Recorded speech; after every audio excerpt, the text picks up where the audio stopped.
Bien, vamos a continuar con nuestra serie de la membresía, Amén. sermón 7, si no me equivoco. Amén, Señor. Y leemos rápidamente el texto que ya estamos acostumbrados, 1 Corintios 12, 27, el cual dice: Vosotros pues sois el cuerpo de Cristo y miembros cada uno en particular. Amén a su palabra. Amén, amén. Vosotros pues sois el cuerpo de Cristo y miembros cada uno en particular. La semana pasada estuvimos hablando sobre la importancia de las ofrendas. La verdad que me es un mundo, sermón a sermón, conforme vamos pasando, porque son temas en sí mismos que se podría hacer una serie de cada punto en los cuales hablamos y podríamos estar no sé cuánto tiempo hablando de tanta riqueza que las Escrituras arrojan a lo largo de todo su marco bíblico sobre todas estas verdades. Y la semana pasada estuvimos intentando hablar por encima, resaltando, recordando algunos de esos puntos tan importantes referente a las ofrendas para con la Iglesia, y haciendo entender de que se requerirá de todo hombre y mujer que quiera formar parte de la Iglesia local, formar parte de la membresía de la Iglesia, una responsabilidad con las ofrendas de su Iglesia. En el día de hoy intentaremos hablar un poco más sobre otro de estos requisitos que entendemos como indispensables, que se deben contemplar en aquellas personas que quieren formar parte de dicha iglesia local, y el tiempo en esta tarde lo ocuparemos en hablar sobre la necesidad del reconocimiento por parte de la membresía del liderazgo de la iglesia. ¿Amén? Amén. Nos ocuparemos de hablar del liderazgo de la iglesia y el reconocimiento previo que la membresía debe tener. Así pues, el enunciado de este requisito es el siguiente: se espera de aquellos que quieran formar parte de la membresía de la Iglesia el reconocimiento de sus pastores. Amén. Otra vez. Amén. Se espera de aquellos que quieran formar parte de la membresía de la Iglesia el reconocimiento de sus pastores. Amén. Ya hemos hablado en reiteradas ocasiones que la iglesia local no es solo un recinto improvisado que surgió a lo largo de la historia simplemente para tener un lugar donde reunirse, sino que, según nos muestran las propias Escrituras, la iglesia local es el plan de Dios para el desarrollo, convivencia de los hijos de Dios que forman parte de este cuerpo místico de Cristo en la tierra, de estos hombres y mujeres de Dios regenerados que forman parte de esa iglesia universal. Una vez se entiende este principio, que la iglesia local es algo sumamente importante y es un plan hecho por Dios para ese desarrollo, lo que le sigue es una serie de realidades bíblicas que encajan a la perfección en esta primera comprensión de la importancia de la iglesia local. Y una de esas realidades bíblicas es que la iglesia local está diseñada para que esté conducida por una serie de figuras de ministerios para su perfección, conducción y desarrollo. De la misma manera que es una realidad el plan de Dios para con la iglesia local, de la misma manera, en la misma realidad que esta iglesia local está administrada, dirigida y conducida por una serie de figuras ministeriales que Dios establece para dicho mantenimiento, conducción, perfeccionamiento, etc. Amén. Entre estas figuras encontramos, cómo no, a los pastores, los cuales están puestos por Dios para dichas tareas, y su reconocimiento es vital para el desarrollo de aquellos que componen la iglesia. El reconocimiento de aquellas personas que reconocen, valga la redundancia, al pastor es imprescindible y necesario para su propia manutención y desarrollo. En otras palabras, la figura del pastor dentro de las congregaciones es de vital importancia, ya que sin ella la iglesia local carece de uno de esos recursos principales y pierde uno de esos propósitos por los cuales la iglesia existe. Podemos leer textos como este que encontramos en Marcos 6:34, que es un verso desgarrador que te entristece el corazón. Dice: y salió Jesús y vio una gran multitud y tuvo compasión de ellos, porque eran como ovejas que no tenían pastor, y comenzó a enseñarles muchas cosas. Amén. Entre otras cosas, en este verso podemos entender que el hecho de no tener pastor provocó en Jesús compasión. El hecho de ver a un grupo de personas o que no tenían pastor o que los pastores que tenían no pastoreaban como tal, provocó en Jesús compasión y en consecuencia se acercó, tuvo compasión y les enseñó muchas cosas. Porque no tener un pastor que te administre, que te dirija, que te perfeccione, es un déficit en la vida del creyente. Ya desde bien pronto la figura del pastor fue uno de esos recursos que Dios prometió que iba a dar a su pueblo, que prometió que iba a dar a su iglesia, para que esta iglesia no dejara de comer, para que esta iglesia fuese apacentada. Jeremías capítulo 3, verso 15 dice lo siguiente: y os daré pastores según mi corazón. Amén. Que os apacienten con ciencia y con inteligencia. Amén a su palabra. Amén. Está profetizado ya desde tiempos antiguos, desde tiempos del profeta Jeremías, que cuando llegara el momento Dios daría pastores a su iglesia que los apacentaran con ciencia e inteligencia, pastores conforme al corazón de Dios. Por eso, cuando la iglesia comenzó a estructurarse de una forma definitiva tras la muerte y resurrección de nuestro Señor Jesucristo, una de las primeras cosas que Dios hizo a través de su Hijo fue el establecimiento de dichos pastores. Leemos en Efesios capítulo 4, verso 11 y 12: y Él mismo constituyó a unos apóstoles, a otros profetas, a otros evangelistas, a otros pastores y maestros, a fin de perfeccionar a los santos para la obra del ministerio, para la edificación del cuerpo de Cristo. Por tanto, el establecimiento de pastores, que es lo mismo que anciano, que es lo mismo que obispo, etcétera, etcétera, que podemos encontrar en las Escrituras, el establecimiento de pastores no es una mera figura optativa, sino una figura imprescindible y necesaria, la cual está en un contexto normativo y obligante dentro de las Escrituras para con la iglesia local y su membresía. En Tito capítulo 1, verso 5 dice: por esta causa te dejé en Creta, para que corrigieses lo deficiente y establecieses ancianos en cada ciudad, así como yo te mandé. ¿Y qué es lo que nos sugiere así muy rápidamente que el establecimiento de pastores es algo normativo y obligatorio y no opcional? Pues que el reconocimiento de dichas figuras pastorales obviamente también es normativo. No solo está en un contexto de orden y de normativo que el pastor se establezca, sino que la membresía reconozca tal liderazgo. Por tanto, Dios constituyó la iglesia y la capacitó con pastores para que estos sean reconocidos como necesarios. El reconocimiento de la figura pastoral es necesario porque el hecho de reconocerlo es un indicativo y una consecuencia que vas a dejar que ejerza su cuidado y trabajo sobre ti. Amén.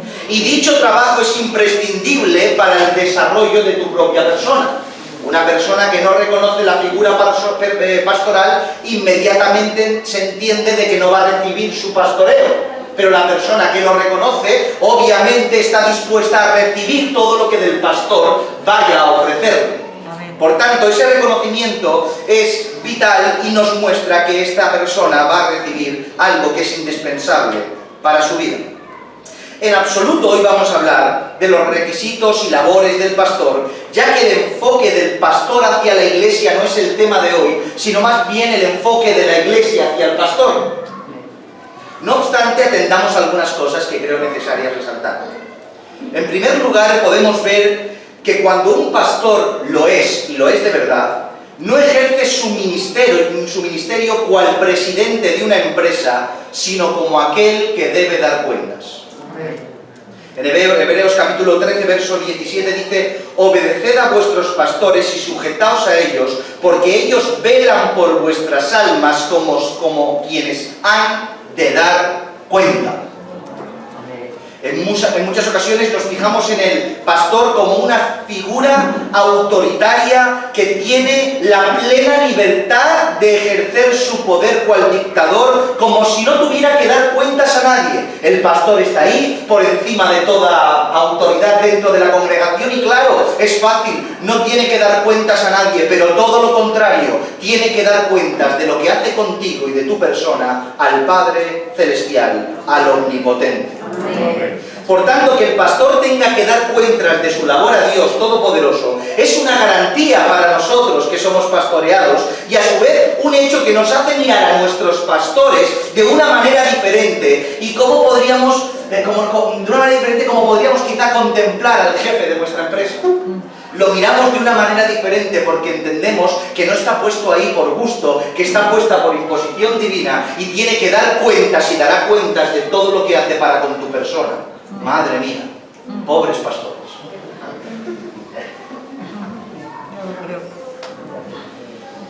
Las Escrituras nos enseñan que las labores de los pastores son variadas y todas ellas esenciales para el desarrollo de la Iglesia y por ende de la propia vida del individuo que compone la Iglesia.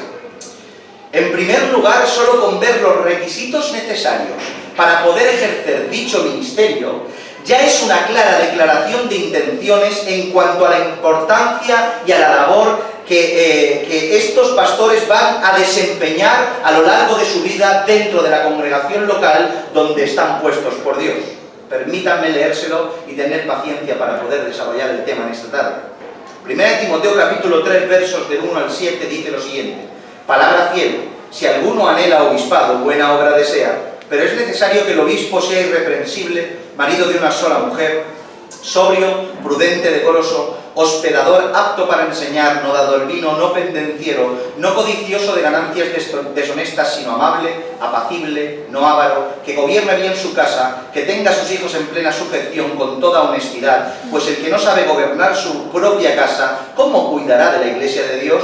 No un neófito, no sea que envaneciéndose caiga en la condenación del diablo. También es necesario que tenga buen testimonio de los de afuera, para que no caiga en descrédito y el lazo del diablo. Amén.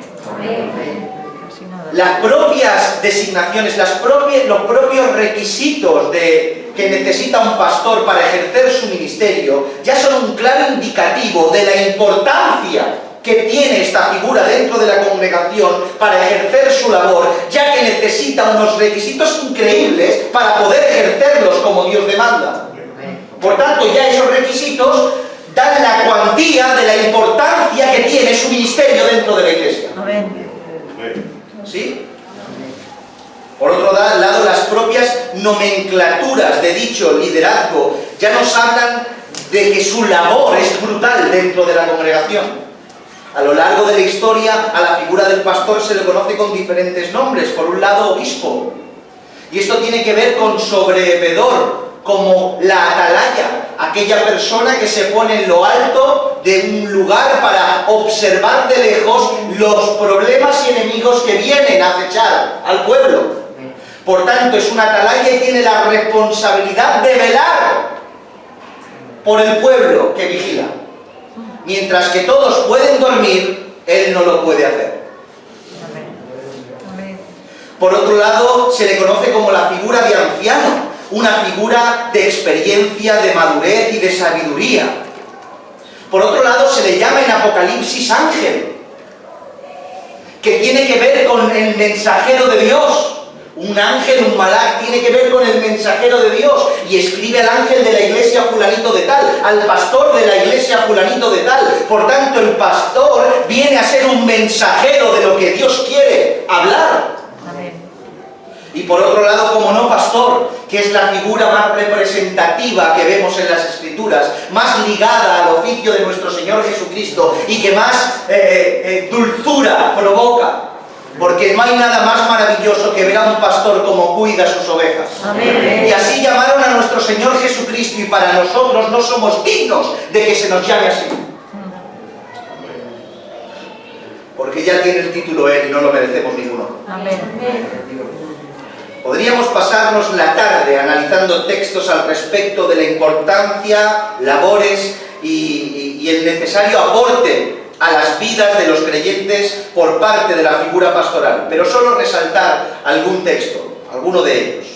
En Efesios capítulo 4, versos 11 y 12, dice: y él mismo constituyó a unos apóstoles, a otros profetas, lo recién lo leímos, a otros evangelistas, a otros pastores y maestros, a fin de perfeccionar a los santos para la obra del ministerio, para la edificación del cuerpo de Cristo, podemos ver en primer lugar que el propósito de Dios para con los ministerios no es el ensalzamiento de estos mismos o una recompensa por su santidad, sino que estos ministerios están puestos por Dios no por recompensa, no porque son muy buenos, sino porque son un bien necesario que necesita la Iglesia. Amén. Por tanto, Dios capacita, no hay mérito alguno, y Dios establece, da estos dones a la Iglesia para un propósito.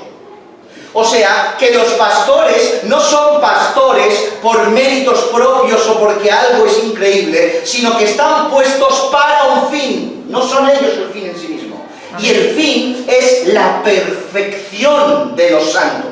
Amén. Por tanto, el pastor está puesto por Dios para que perfeccione a su pueblo para, otro propósito, la obra del ministerio para la edificación del cuerpo de Cristo. Amén. Noten la serie de consecuencias.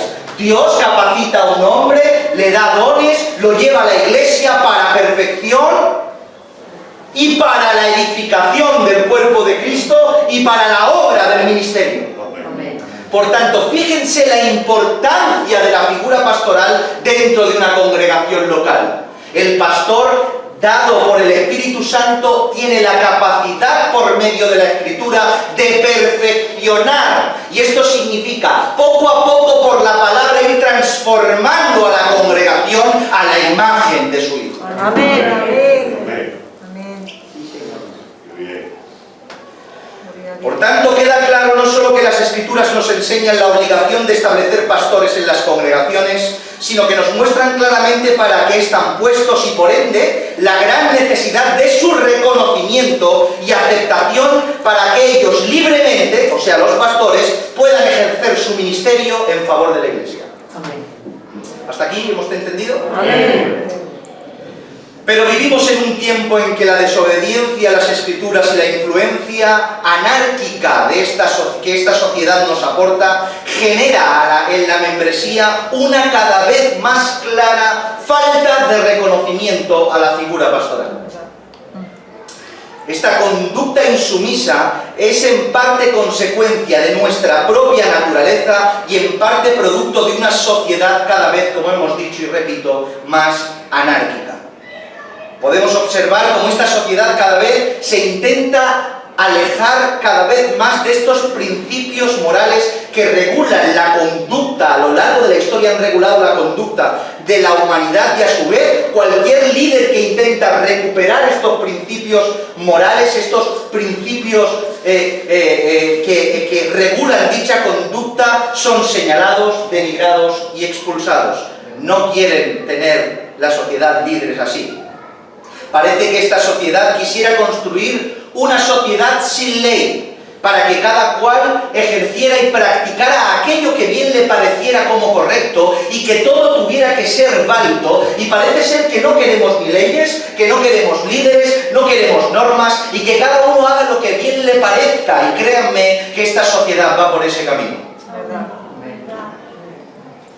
Por otro lado, este tipo de conductas solo refleja la tendencia pecaminosa de la naturaleza humana, la cual, entre otras cosas, es rebelde, es insumisa, llena de soberbia y con una absoluta creencia en su autosuficiencia.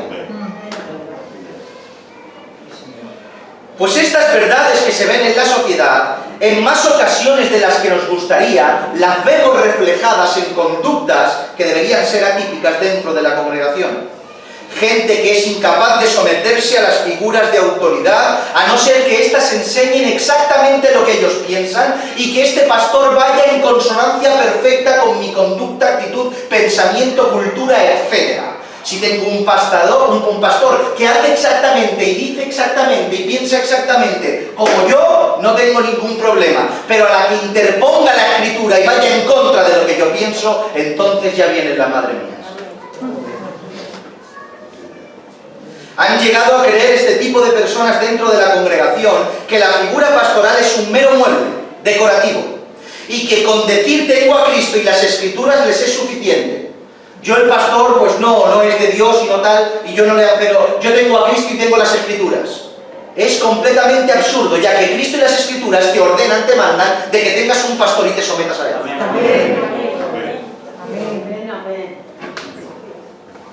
Esta conducta, entre otras cosas, evidencia una clara soberbia y, como hemos dicho, una clara autosuficiencia descomunal, cuando la Biblia nos enseña completa humildad y dependencia.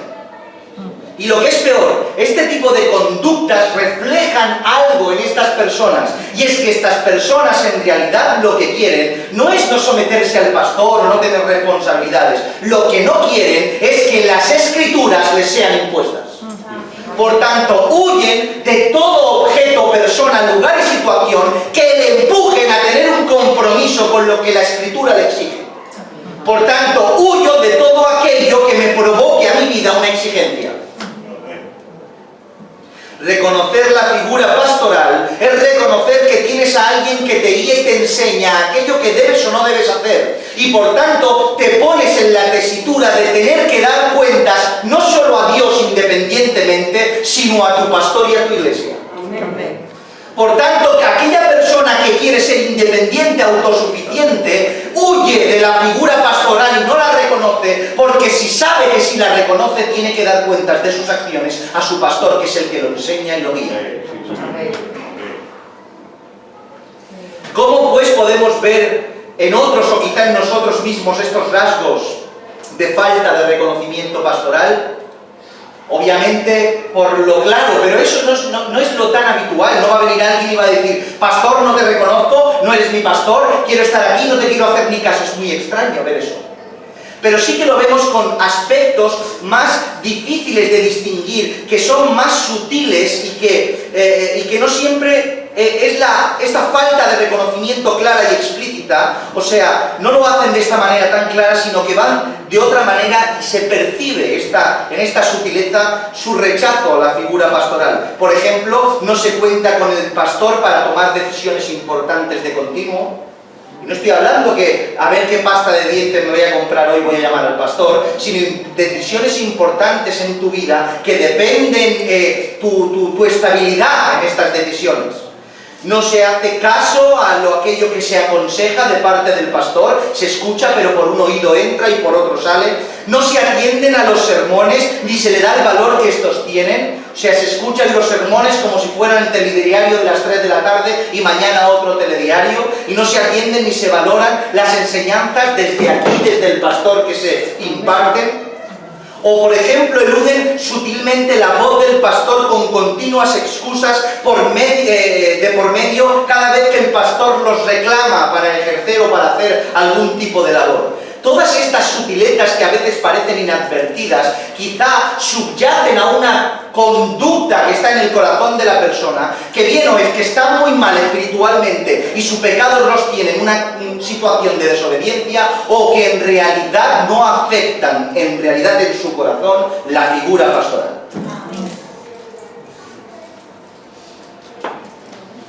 Por eso me hace estas verdades me hacen compartir una reflexión y pronunciarme hacia las personas que tienen este tipo de conducta y convicción y que se niegan a reconocer a la figura pastoral, y me hacen decir lo siguiente: si no reconoces al pastor, ¿para qué quieres pertenecer a la iglesia la cual éste pastorea? Amén.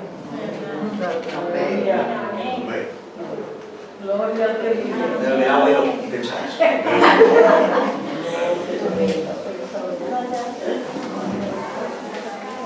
Si no reconoces la figura pastoral, ¿para qué quieres pertenecer a la iglesia a esta persona que no reconoces pastorea?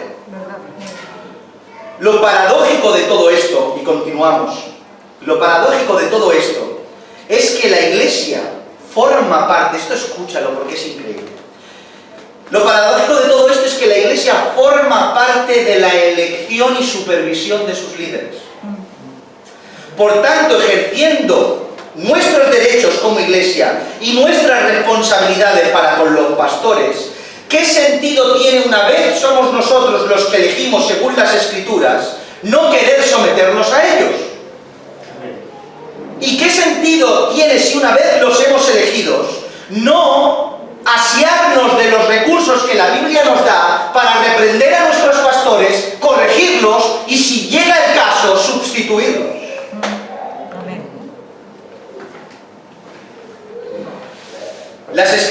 enseñan muchos principios en cuanto a la figura pastoral, y entre estos nos muestran de qué manera llegan a ejercer dichos ministerios.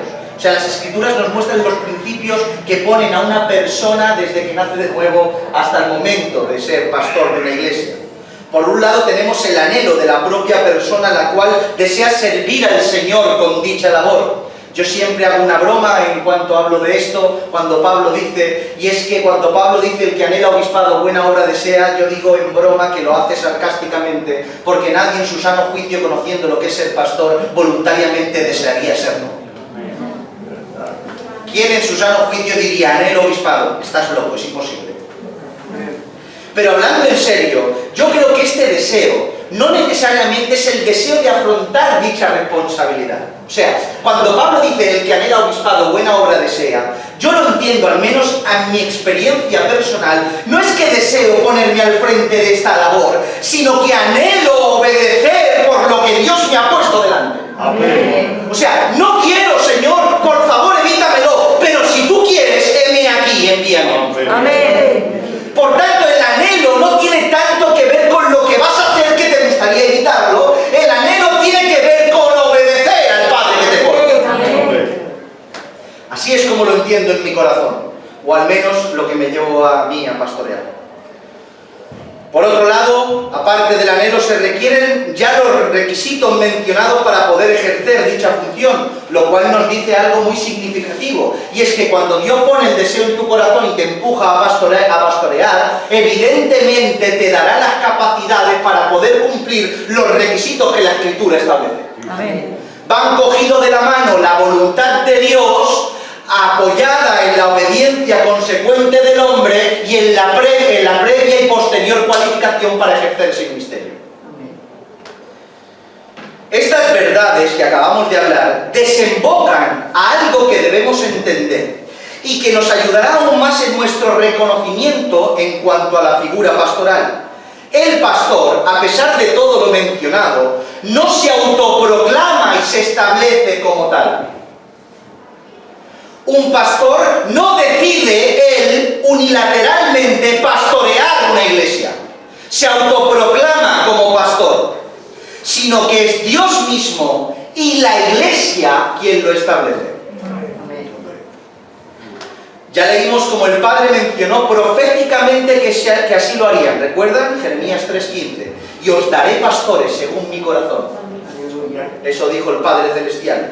Por otro lado, también leemos que Cristo los establece con su autoridad como tales. El texto que hemos leído en 2 ocasiones y una tercera. Y Él asimismo constituyó a unos apóstoles, otros profetas, a otros evangelistas, a otros pastores y a otros maestros, a fin de perfeccionar a los santos para la obra del ministerio. Ya vemos al Padre, ya vemos al Hijo estableciendo, y por último el Espíritu Santo participa de la misma manera. Hechos 20:28 dice: por tanto mirad por vosotros y por todo el rebaño en que el Espíritu Santo os ha puesto por obispos para apacentar la iglesia del Señor, la cual Él ganó por su propia sangre. Amén.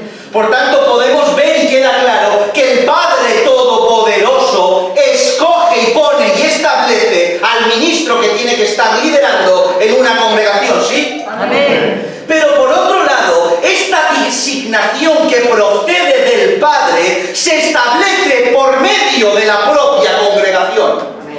No significa que pueden, yo qué sé, haber casos, puede haber excepciones, Dios es poderoso para hacerlo y que hable desde el cielo y diga y ponga uno en un lugar, pero Dios lo que hace es que su voluntad es manifestada por medio de la capacitación que tiene la iglesia para escoger entre medio de ellos a sus líderes que le van a gobernar. Amén. Podemos ver cómo la iglesia, el pueblo del Señor, se la pasa eligiendo desde dentro y a los de dentro. Podemos ver cómo se elige al sustituto de Judas. ¿Os acordáis? Amén. Hechos capítulo 1, verso 21 al 23 dice: es necesario pues que de estos hombres que han estado junto con nosotros todo el tiempo, que el Señor Jesús estaba y salía entre nosotros, comenzando desde el bautismo de Juan hasta el día en que de entre nosotros fue recibido arriba, uno sea hecho testigo con nosotros de su resurrección. Y señalaron a dos, a José llamado Barsabás, que tenía por sobrenombre Justo, y a Matías. La suerte cayó sobre Matías y escogieron a Matías en lugar de Judas. ¿Qué hicieron? Oraron al Señor, claro que sí, buscaron su dirección, dejaron que la suerte la escogiera el Señor, pero ellos observaron entre medio de ellos, establecieron las marcas que se establecían de ser testigos de la resurrección y escogieron entre medio de ellos a uno de estos dos. Amén. Podemos ver cómo se eligió a los diáconos para atender las mesas. Hechos capítulo 6, verso 3 dice: buscad pues de entre vosotros a 7 varones de buen testimonio, llenos del Espíritu Santo y de sabiduría, a quienes encarguemos de este trabajo. O sea, podemos ver que en un momento del tiempo, ustedes conocen la historia, lo hemos estudiado ya, había una necesidad de una viuda que estaban en la diáspora, que eran desatendidas, y establecieron a 7 diáconos para que se hicieran cargo de las mesas, porque los apóstoles no podían descuidar la oración y la palabra. Y escogieron de ellos y entre ellos. Y por último, también podemos ver, no me lo quiero saltar, cómo la iglesia y sus líderes escogieron y apartaron a Bernabé y a Pablo para la obra misionera, ¿se acuerdan? El Espíritu apartó a Bernabé y a Pablo, Hechos capítulo 13, y estos, imponiéndoles las manos, ayunando, orando, los comisionaron para que fueran por todo Asia Menor a predicar el Evangelio en su primer viaje misionero. La iglesia y sus líderes escogieron. Pero por último podemos ver cómo ante la orden de establecer ancianos en las congregaciones, la iglesia participa de dicha decisión. Hechos capítulo 14, verso 23 dice: y constituyeron, escuchen, y constituyeron ancianos en cada iglesia, y habiendo orado con ayunos, los encomendaron al Señor en quien habían creído. Amén. Lo sorprendente de esto no solo es la orden explícita de constituir un anciano en cada iglesia, sino el cómo. Porque la palabra constituyeron en griego viene a significar elegir a mano alzada. Por tanto, cuando se dice que se constituyó, obviamente estaba el liderazgo apostólico tanto de Jerusalén como de Antioquía, ministrando y ordenando todo esto, pero en medio de la congregación, a mano alzada, designando quién tenía capacidades, constituyeron ancianos. Y no hablo de votación, a ver quién sale más y quién menos, sino esto tiene que ver con que del pueblo salieron las posibles personas y candidatos que podían ser elegidos. Amén. Por tanto, Dios y después su iglesia, juntamente con sus líderes, son los que tienen la responsabilidad de elegir y dar el visto bueno en consonancia con las Escrituras. Esto es curioso y lo quería decir. Casa de David, aunque es una obra nueva, una iglesia que está comenzando no con facilidad desde sus cimientos, sin apenas conocer las formas y la doctrina en cuanto a esto, se hizo exactamente así. Amén. Se hizo exactamente así. La elección de su minúscula membresía se sumó a la voluntad y pánico de aquella persona que tenía que tomar el cargo, y así se hicieron las cosas. Amén. Amén. Sí, Señor. Es increíble. Que el Señor nos dé gracia. Amén. Pero no solo la iglesia participa en la elección de sus pastores. Esto, escúchenlo, veía de importancia hablar estas cosas que apenas hemos hablado de esto. La iglesia participa de la elección de sus pastores. No solo esto, sino que a su vez tiene la responsabilidad de observarlos y exigir de ellos que ejerzan su labor en consonancia con las Escrituras. Y si no lo hacen legítimamente, destituirlos de dicha responsabilidad. De la misma manera que te escojo, de la misma manera te destituyo, siempre y cuando vaya todo en consonancia con las Escrituras. Las Escrituras parten de la base de que el pueblo necesita liderazgo, ¿sí? Amén. Por tanto, entendemos que el líder es importante, porque así como es el líder, normalmente así va la iglesia. No quiero decir que si hay un líder corrupto, la iglesia esté corrupta, pero sí que es verdad que donde va la cabeza, así va el cuerpo. Donde va aquel que lidera, así, de alguna manera, desvía o orienta a la congregación.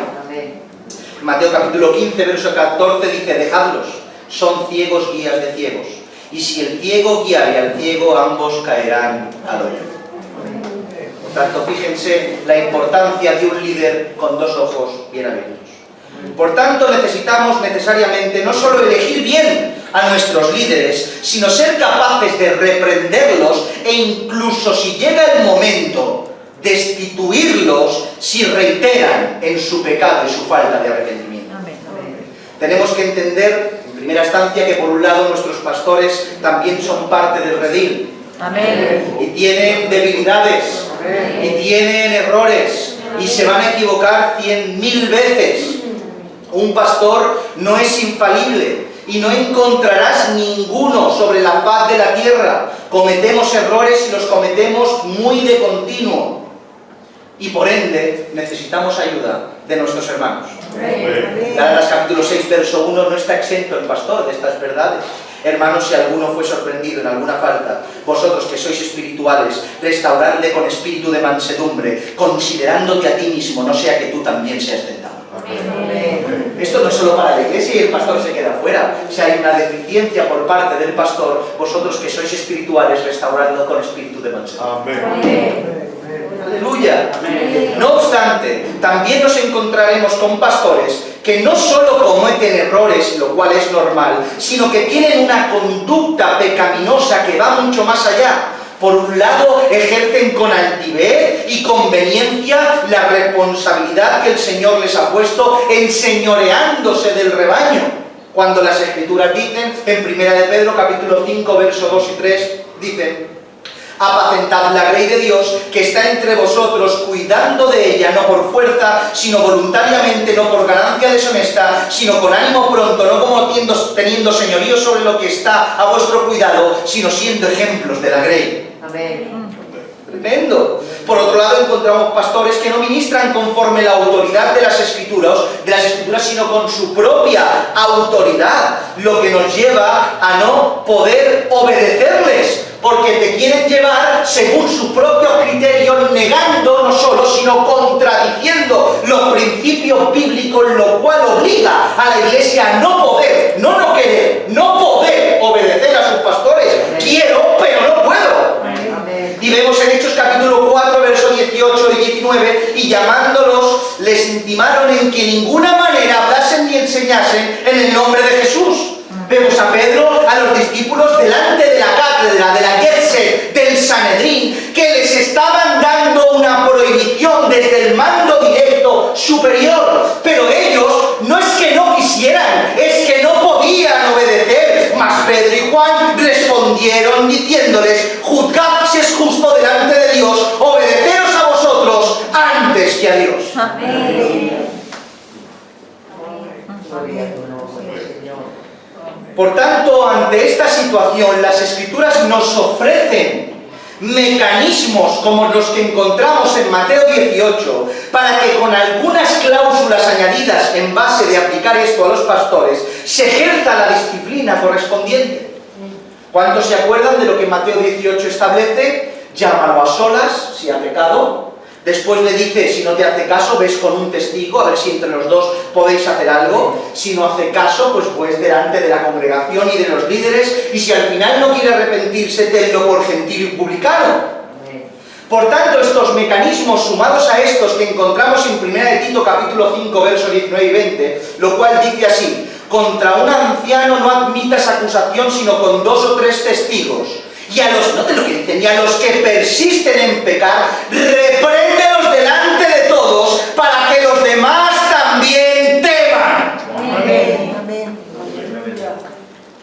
Noten, no es que es la figura pastoral, Dios lo sabe, Dios lo pondrá en su lugar. Y Dios en su palabra dice: repréndelo, y si reitera en pecar, reitera estar en su lugar, levántate y delante de todos repréndelo, para que todos teman. Amén.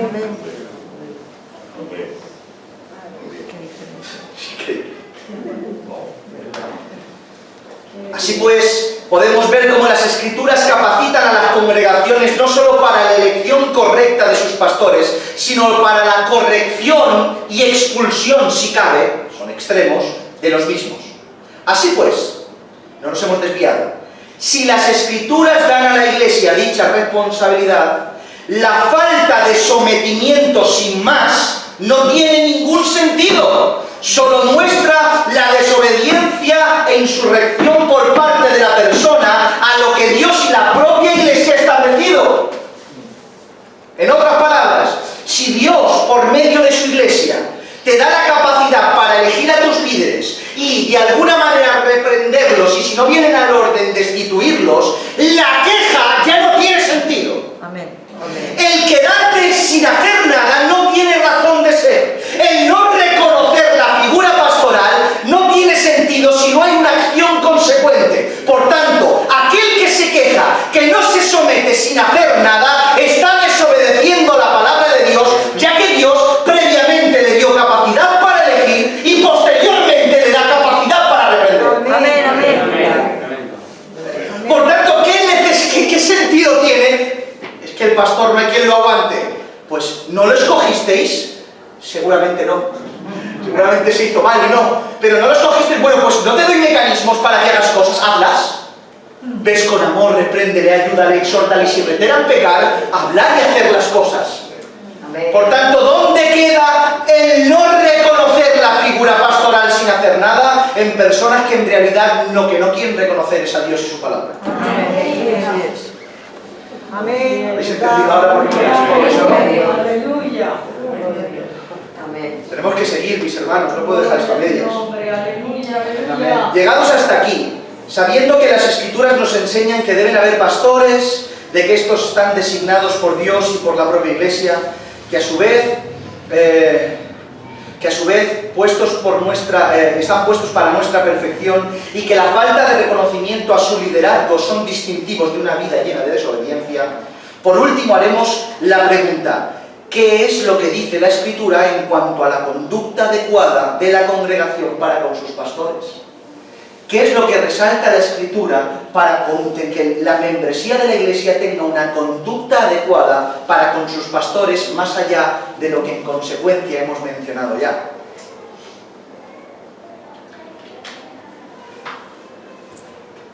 Y con esto concluimos. Primera de Tesalonicenses 5, 12, 13 dice: os rogamos, hermanos, los textos son entrañables, de verdad. Os rogamos, hermanos, que conozcáis a los que trabajan entre vosotros. Amén. Y os presiden en el Señor. Amén. Y os amonestan, y que los tengáis en mucha estima. Amén. Y amor por causa de su obra. Tened paz entre vosotros. Amén. Tremendo. En primer lugar, podemos ver la propia expresión que llevamos toda la tarde mencionando: reconocimiento. Reconocimiento. La palabra reconocimiento, conocer, reconocer, viene a significar distinguir o identificar a una persona o una cosa entre varias por una serie de características propias. Esto es reconocer. Observar y por una serie de características propias reconocer y distinguir a la persona o objeto que tienes delante. La palabra y su etimología para conocéis tiene que ver y viene a significar con conocer, con intimar, con contemplar, o sea, con un examinar lo que tienes delante. Con una obligación de conoce lo que tienes delante. No te quedes al margen, conócelo. Entiende quién tienes delante, entiende qué es lo que es y qué es lo que hace. Esta es en base a ese previo conocimiento de su persona, o sea, de la membresía conociendo a su pastor y su labor, se nos exhorta a que los tengamos en alta estima y amor por causa de su obra. No te dice que, bueno, aquí no pasa nada, no, te dice, observa quién tienes delante, examina lo que tienes delante, y en base a lo que conoces, por favor, ama y estima por causa de su obra. Amén. Por otro lado, nos encontramos con un texto en la carta de los Hebreos muy explícito y valioso para nuestra exposición. Dice Hebreos capítulo 13, verso 17: obedeced a vuestros pastores y sujetaos a ellos, porque ellos velan por vuestras almas, como quienes han de dar cuenta, para que lo hagan con alegría y no quejándose, porque esto nos es provechoso. Amén. Amén. Entre muchas cosas que podríamos resaltar en estos textos, y podríamos hablar un montón de ello, resaltar las más relevantes para esta tarde. que vienen a ser obedecer y sujetaos. Obedecer y sujetaos. Por un lado tenemos la obediencia. Como ya dijimos anteriormente, la obediencia a nuestros pastores no está en ningún momento ligada a su libre voluntad individual, sino a la propia autoridad que este pastor ejerce en consonancia con las Escrituras. Amén. Cuando un pastor ejerce desde la santidad y desde la Escritura, ya no es una obediencia ciega. ¿Se han dado cuenta que dice, pero es que no puedo obedecer con obediencia ciega? Es que cuando un pastor es pastor, enseña en consonancia a la Escritura, por tanto no obedeces ciegamente, obedeces porque ves. Amén. Otra vez, no obedeces ciegamente, es igual lo que sea, el Señor lo sabe todo, yo me tengo que sujetar. No, no, no, mira, examina, obedeces porque ves. Aleluya. Obedeces porque ves.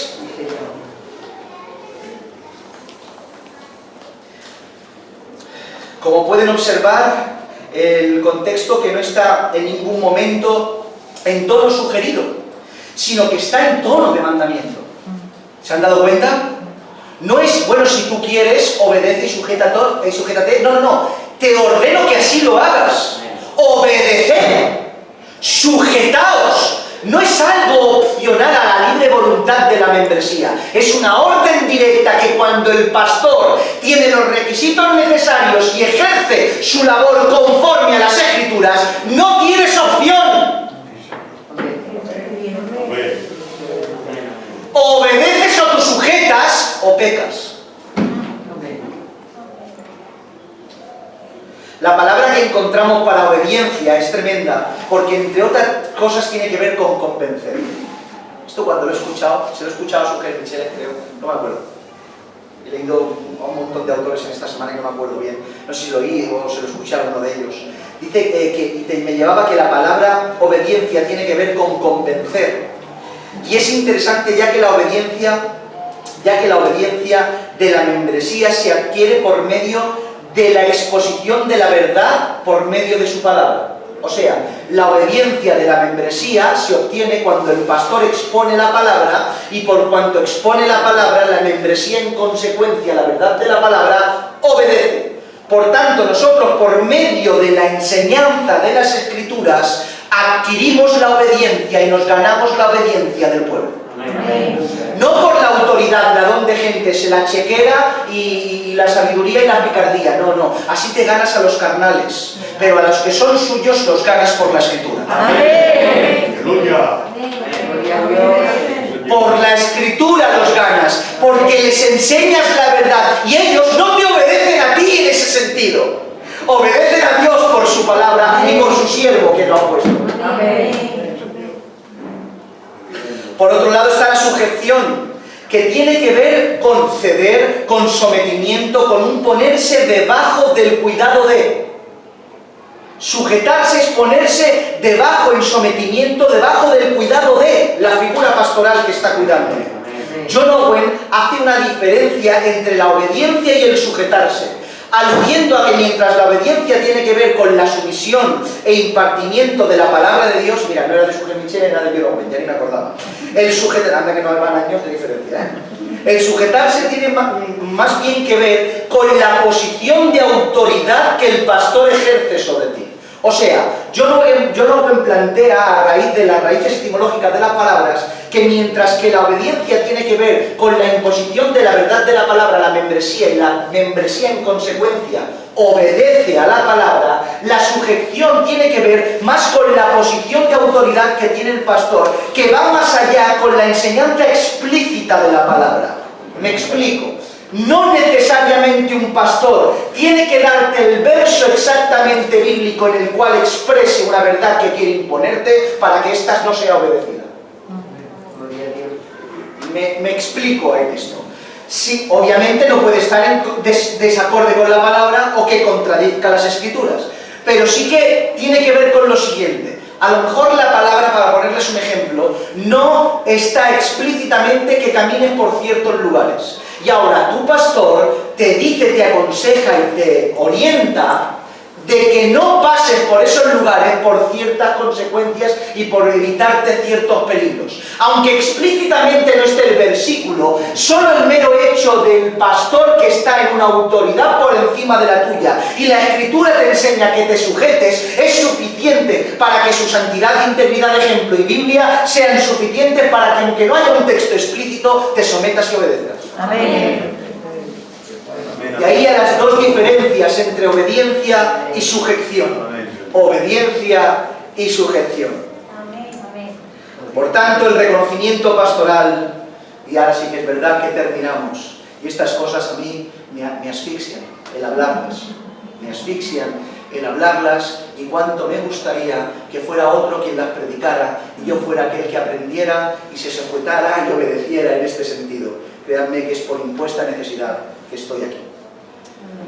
Por último, el reconocimiento pastoral, todo este reconocimiento pastoral te proporciona una figura física de ejemplo bíblico.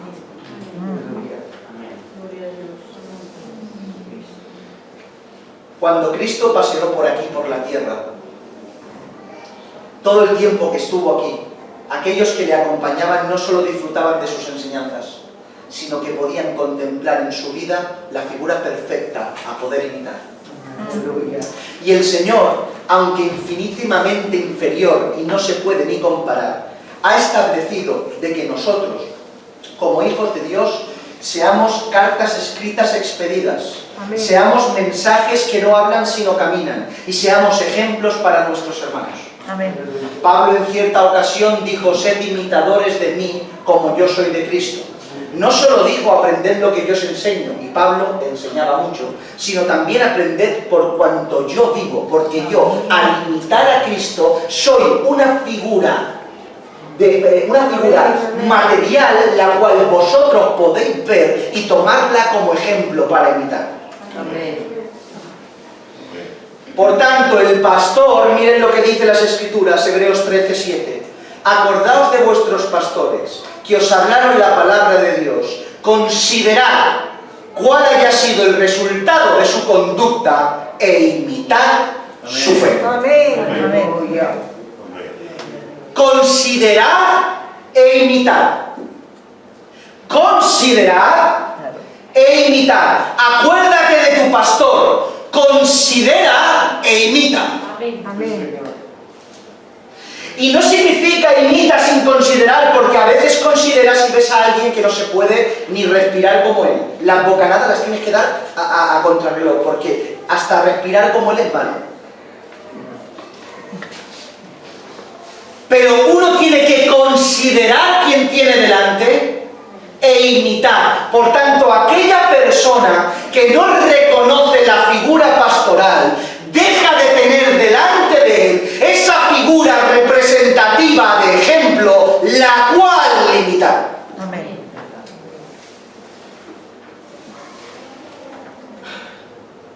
Y esto es tremendo, mis hermanos. Por eso los pastores apenas duermen y se desvelan.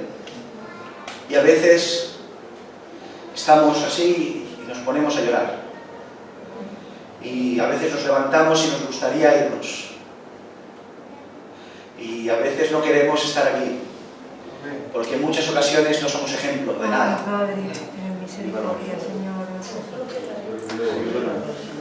Y eso, por eso, es imposible quererlo voluntariamente si no es el Señor quien te pone delante. ¿No lo ves? Porque como pastores tenemos que intentar con todas nuestras fuerzas ser ejemplos para la grey. Amén. Pero si el Señor nos da gracia y podemos parecernos cada día un poquito más al Señor Jesucristo, tener un pastor bíblico significa tener una figura a la cual poner los ojos e imitar. Amén. Sí, Señor. Dicho todo esto, está más que claro que las Escrituras establecen pastores, los cuales están puestos por Dios siempre que ejerzan su ministerio en santidad y escritura como figuras de autoridad dentro de las congregaciones, y estos pastores se deben de reconocer, de imitar y de obedecer. Amén. Así pues, toda la persona que quiera formar parte de la iglesia local y por ende de su membresía oficial, es necesario que previamente reconozca la figura pastoral de la Iglesia a la cual quiere pertenecer y observar y contemplar todo lo expuesto aquí en esta tarde muy brevemente y seguir analizando por medio de las Escrituras, porque sin reconocimiento de la figura pastoral no tiene absolutamente ningún sentido de que uno quiera formar parte de una congregación que no se acepta a la figura que la lidera. Así pues, eso requerimos de aquellos que quieran formar parte de la membresía oficial de la Iglesia local, en el nombre de Jesús. Vamos a orar al Señor.